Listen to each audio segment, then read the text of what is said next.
Welcome to Classic Mosaic Truth, where we translate timeless wisdom for your modern life.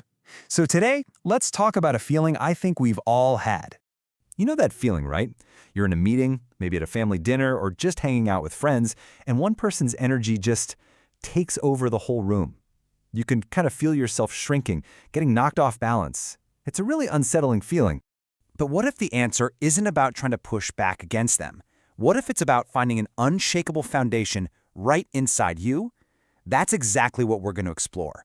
So in this explainer, we're going to unpack the huge difference between your personality and your individuality. And I'm going to give you a really practical tool you can use to find your calm whenever you feel that pressure.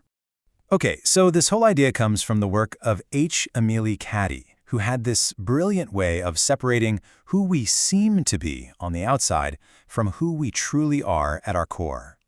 Now this slide really lays it all out. On one side, you have your personality.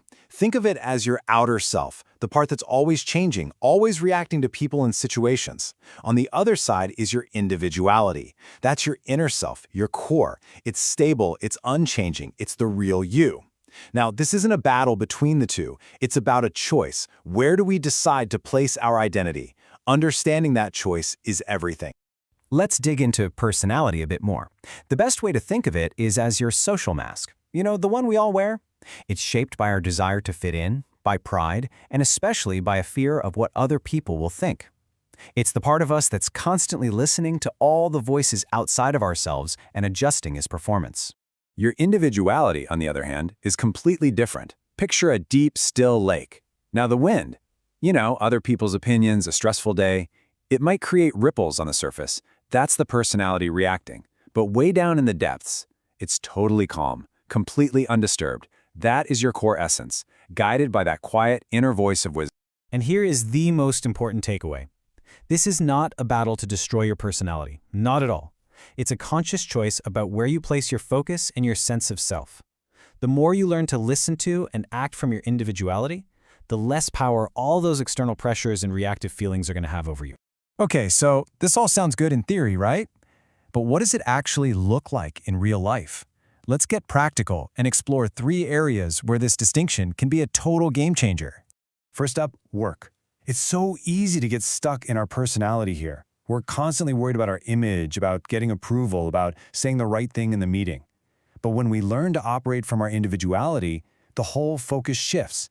It becomes less about image and more about authentic contribution, about learning, and about tapping into a deeper sense of wisdom and power.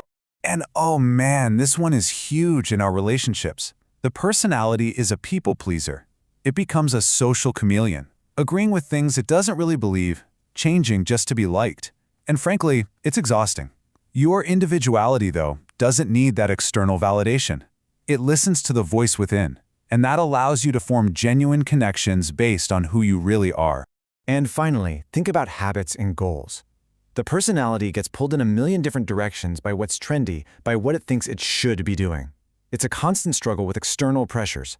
But your individuality has its own inner compass. It knows that the most effective, most fulfilling path is the one that's actually true to your own nature.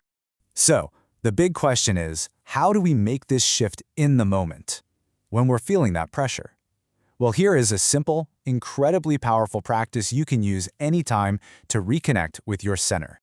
This is the individuality reset. It's just 4 steps. The second you feel thrown off balance, first, just pause. Step 2, take 1 slow, deep breath. Step 3, silently acknowledge what's happening. Just say to yourself, that's my personality reacting. And finally, step 4, reconnect. Affirm to yourself, I am centered in my real self. It's a quick, private tool to reclaim your inner authority. This quote from Emerson that Cady references is such a powerful reminder. The soul had need of such an organ as I. It means your unique expression, your individuality is necessary. There's a reason you are you, so why on earth should you ever shrink or feel small in front of any mere person or social pressure? Your core self is unshakable. Okay, so let's bring it all together. Your power to stay centered doesn't come from resisting other people. It comes from anchoring yourself firmly in your own authentic being.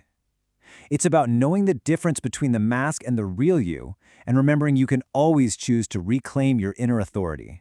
So I'll leave you with that question to carry with you. How would your day feel different?